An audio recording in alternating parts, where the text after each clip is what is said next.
Hello, my name is Zach, and I am a Helldiver. God damn it. I hate to be the bringer of bad news, especially my first video actually talking about something I love, but it has to be done. Helldivers is again in a rough state, making it very hard to enjoy the game. There have been so many ups and downs since release, and we really are in a mixed place right now.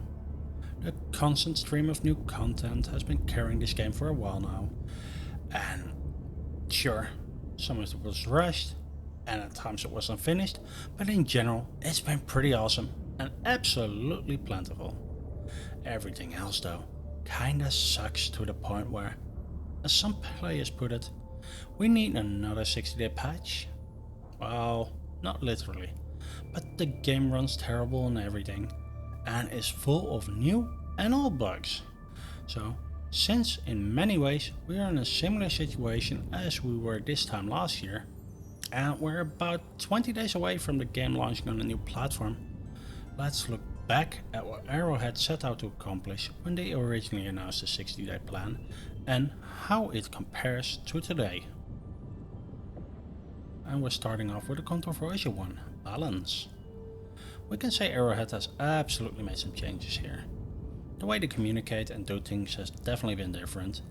They now seem to prefer to launch things in a more underpowered state and then buff it when needed, instead of launching it and having it be very strong or even overpowered and then having to deal with backlash over nerfs. Overall, it's definitely been feeling better, but I'm not sure if it's for the right reasons. Updating the fire mechanics. If I had made this video a month or two ago, I would have almost skipped over this one, saying Arrowhead did a pretty good job in fixing things eventually. But it's never that easy, is it? Basically, it was found that the game had launched with a bug that caused status effects to be multiplied by the number of players in the lobby. When Arrowhead fixed this issue, they created a completely new problem where all effects break if too many enemies at the same time have a status effect applied to them. So to help explain, let's just set a scene. You are away from your team doing your own thing, killing a patrol of bugs with a cookout. A teammate has a bug breach on them and drops a gas strike or maybe an orbital napalm on it. Pretty normal, right? Well, suddenly the stagger from your cookout stops working and that group of bugs can keep running at you. But it gets worse. There's a higher threshold where the damage over time even stops working, so the enemies will not even take that fire damage either. Anyway, this is sort of a deviation from what we're doing, but since there seems to be a ton of misunderstandings about what this bug actually is, I thought it was good to just talk about it. Oof, Ragdolling. Yeah, the bots were in a very bad spot a year ago. But the fix for it was great, and at the time Odo said it best back then. Automaton changes in general were phenomenal, and I mean this. The automaton targeting, they don't have ESP wall hacks. They're no longer playing Tarkov with rage hacks while you're playing Helldivers 2, so you won't get pre-fired on corners and you won't be dying in ways that weren't in any way, shape, or form fun like you were before. Since then, Arrowhead seems to have forgotten the issues that were, and again introduced a bunch of enemies who ragdoll and one-shot you a ton. With the cherry on top of not even giving them actual weak points either. Let's look back at the escalation of freedom first. We were given the barrage tank, the bunker turret, and the reinforced scout strider to make our lives a living hell. Since then, we can say the strider and the barrager have had most of their issues fixed, but for some reason they refused to properly address the bunker turret. That little accuracy change did nothing to fix the core issues. Now let's move to 2025. We've gotten the Leviathan and War Strider among some others, which have the exact same type of design flaws as the three from last year. The Leviathan was instantly disliked for the fact that it would randomly one-shot you. No warning, nothing, just pop and gone. And if for some reason it missed, it would just ragdoll you and kill you on its next shot, and best of all, this was before we moved outside of the new megacity environments, which showed us that this flying fortress had more flaws because it could snipe you from across the map. At this point the lev has gotten nerfed 3 times and it's still not fun to play against. Then came the War Strider, which originally excited me a ton. The design is awesome, and even though it has no major weak spots, I actually thought they were a great addition. But once more, when we moved outside of the megacities, you quickly learn that they can be a real pain in the booty, booty, booty, booty, rockin' everywhere. Putting you in a ragdoll loop until your health is depleted. That new diver buff for a faster recovery time from ragdolling?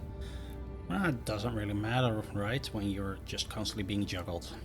In this time frame there were other units as well, like the Flash Mob, Stingray, Crescent Overseer, and a bunch of new sub-factions, some of which are great and others not so much depending on who you ask, but they did show that they really can get it right if they just take their time and don't rush new content. Primary weapons. I mean, not much can be said here. They fixed the issues, and since it has only gotten better with the attachment system. GG Arrowhead. Reprioritize bug fixes. I mean, we knew Arrowhead focused on content nearly exclusively for a while now. And, well, the result is that the game is again filled with bugs, and here we are. Yep, yes. I feel like the... Ow.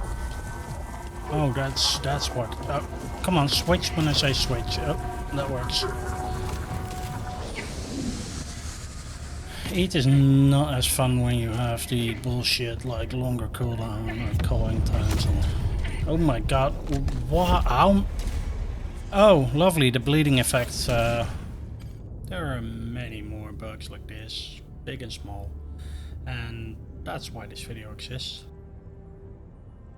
Game performance. Yep, that one was definitely fixed. Like, the game played really well back like in October last year. Then, yeah, I guess it didn't stick on the priority list because around February the performance went down the drain and it hasn't really recovered since. We're now in August. Besides playing on low FPS feeling absolutely awful and some people not even being able to play the game anymore, it also seems that some of the game's mechanics are just influenced by your FPS, as if the game didn't already have enough issues without that. I really thought we learned this lesson back in the 90s to just not link things to frame rate, clock speed or anything like that. Sure, it might not even be an intended mechanic in the game, but yep, that's the case. I am kind of tempted to go into detail here, but let's not. If you want an example, you can check a video I recently posted called What a Land Glitch, where I just show if you manipulate frame rate, you can literally walk on the bottom of a lake. Okay, let's combine this last section about the bigger picture. Beta test idea must have been axed before it even made it to the drawing table, because we have not heard anything about this since, and even though we could absolutely do with testing, there's nothing like it as far as I know. Surveys, I mean, they have been a thing for a while, so great. Patch notes and blog posts though. Yeah, this one still sucks. I think they did a total of 2 videos and a couple of write-ups, but every patch still has hidden changes and fixes. I got so annoyed with this that I created a sheet tracking bugs just to confirm that I'm not just imagining things or misremembering stuff all the time. I will leave it at this for now. It's been one hell of a year for Helldivers, and now that the devs have come back from their vacation, they will definitely have a ton of work to do just to get the game running well enough for the Xbox launch. And way more work after that, of course. I think it's fair to assume that Arrowhead will be focusing on the new player experience first, which means for us veterans it's going to be rough. But this also leaves me with a bunch of questions. Can they even get the game in an acceptable state in like 20 days? What type of fixes would keep you playing? Because At this point I don't know for myself. Will we go through the same process again next year? Let me know what you think down in the comments. And for now, I hope to see you planetside.